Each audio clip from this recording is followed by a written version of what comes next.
Each year, the Texas Farm Bureau celebrates the future with the Outstanding Young Farmer Rancher Contest. Albert Einstein once said, "I never think of the future, it comes soon enough." It may have worked for Einstein, but thinking, planning, and dreaming of the future is part of this organization and second nature to this year's Young Farmer Rancher finalists. The words that describe these outstanding young producers are diversity, sustainability, innovation, and other superlatives. In our video profile, you will remember other words like family, support, and service to agriculture. Justin and Barbi Dauer are from Carson County in Panhandle. Stephen and Jennifer Diebel hail from Victoria County near the city of Victoria. And Paul and Monica Minzenmayer farm in Runnels County in the community of Rowena. Join us now as we meet and visit with this year's finalists on their farms. Farming and ranching is what I've always wanted to do, and so we've been really blessed to be able to do that for these 10 years, and things haven't been exactly what I would have expected 10 years ago, but every year it's a new challenge, and that's something to look forward to, I guess, next year. The one word that best describes the operation of Justin Dauer is diversity. It plays a huge role in his farming success. Justin grew up not far from the place he and wife Barbi now call home. He was from a ranching family and Barbi from dairy folks. They both knew their path would someday lead back to the farm. When I married him, I knew what I was getting into. I actually kind of liked that lifestyle and was happy to have the opportunity to be here. Over the last decade, the Dauers have branched into several different kinds of agricultural production to maximize their opportunities. That's what I've been doing with my corn. As soon as I harvest the corn, I try to roll in there and no-till some wheat behind that. Hopefully get it in early enough that you have a little bit of pasture for cattle in the winter, but that's kind of an iffy deal.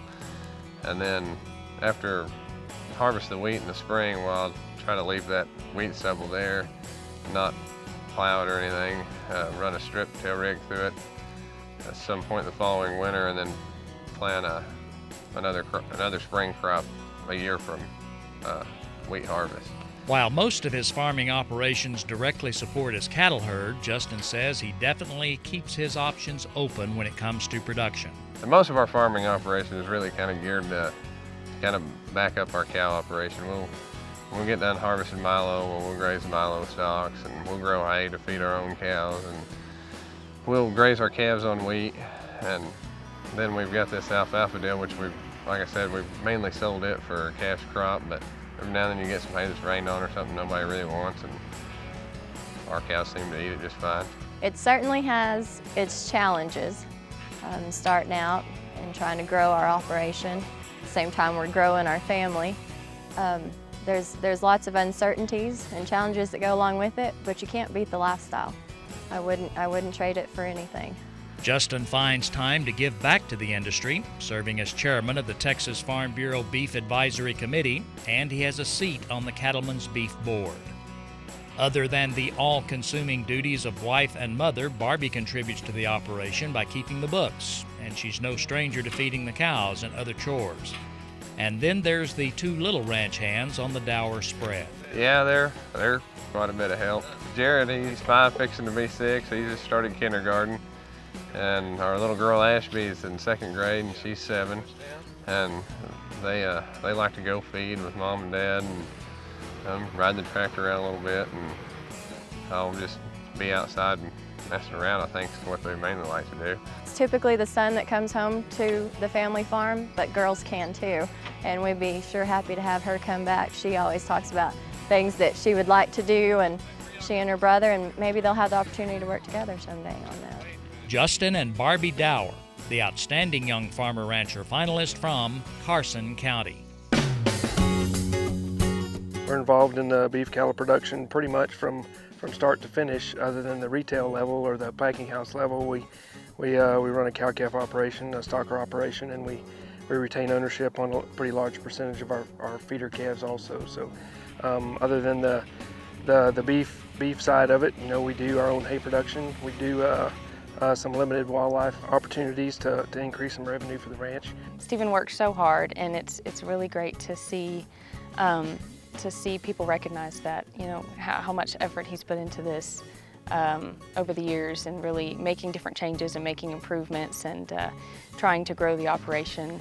Ask Stephen Diebel to define what he thinks is the most important aspect of his ranching operation, and he'll sum it up in one word: sustainability. You really got to be cautious about the decisions that you make.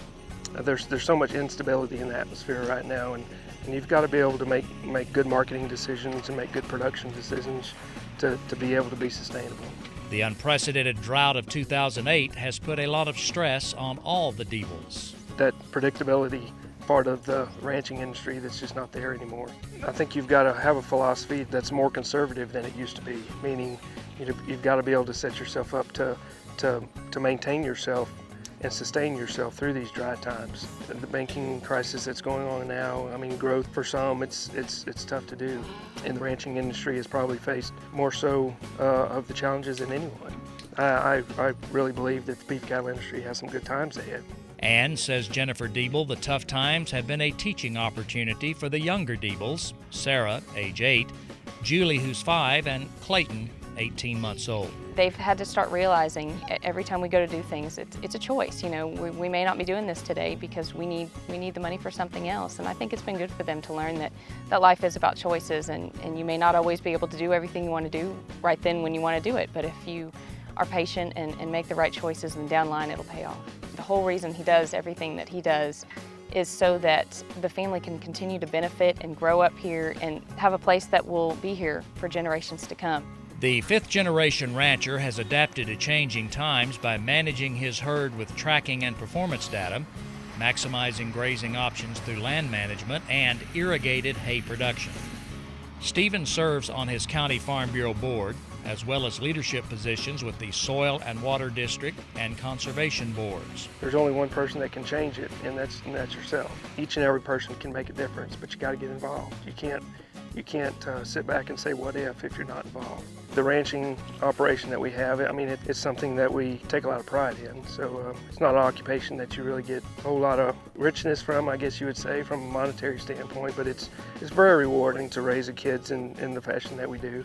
All three of them, they really get a chance. You know, he may work strange hours and on weekends and late in the evenings, but we can come to him, and they can take turns going with him and really learning from him. And I think there are just so many learning opportunities that they have out here growing up that other children may not experience. Stephen and Jennifer Diebel, the outstanding young farmer rancher finalist from Victoria County. When I started farming, the first 3 years we didn't hardly make a crop, but luckily 2 of them I was still in high school and then in college, so I really wasn't married, didn't need a lot of money to live off of. Living in an area that can get almost half its annual rainfall in a single storm, Paul Minzenmayer has learned that efficiency is key when it comes to success. You know, it's hard sometimes whenever there's work to be done and it's raining. I make it especially hard to never curse the rain because it will leave and it will stay gone for a long time. In an operation that was much like his father's before him, almost exclusively depended on dryland acreage to grow his cotton and wheat crops, weather is definitely a major factor. His weren't the only crops facing hard times, he says. In fact, several farms in his county folded. He even tried his hand in other professions for a while, finishing his degree to become a CPA and working for a large firm in Midland. I just tried to get the farming out of the blood, but couldn't. Had a pretty good career path laid out, I guess. Monica had been working and I'd been working, and then so we had 3 incomes, farming and then CPA and then her teaching. And then we came back and it was a dry year and we went from 3 incomes to 1 income, and it was the most variable. It kind of made you question what we did, but it's been a great living now, and there's nothing better than the farming lifestyle. No, I knew what I was in for, and I really wanted it. I enjoyed the country lifestyle, the farming kind of life, so I picked it. Today, the partnership continues. Paul and Monica share the decision-making on owned and leased cotton and wheat acreage. They are partners in a grain elevator in Nolan County and manage a small cattle herd. With moisture short in his region, Paul says he makes use of no-till planting methods and crop rotation to maximize water usage. He uses larger equipment to reduce manpower expenses as well as GPS technologies. Even his grain elevator serves efficiency purposes, allowing him to better market the crop. Paul says he's enjoyed some good years in farming, but it's those earliest, driest years that guide most of his decisions. Decisions that he and Monica hope will eventually provide opportunities for the two little farm hands, infant Elizabeth and Matthew, who is not quite a year and a half old. The dry years always make you question and make you wonder the way that you're doing stuff, and the dry years also help to make you more efficient and maybe not stretch your neck out too far on equipment purchases or land purchases or anything. It makes you really appreciate the wet years, and it makes you be wise about the money that you spend. You can't afford to put all your money into every crop. And of course, having the CPA license and the accounting background, that helps me to track my dollars and get the most out of everything. Paul's so smart. When it comes to finances and running a business, he's brilliant. He makes wonderful decisions. He's able to run reports on the finances, and aside from just planting a seed and growing it, he can see the big picture so well. And so I'm just in awe of everything that he comes up with. Paul and Monica Minzenmayer, the Outstanding Young Farmer Rancher finalist from Runnels County.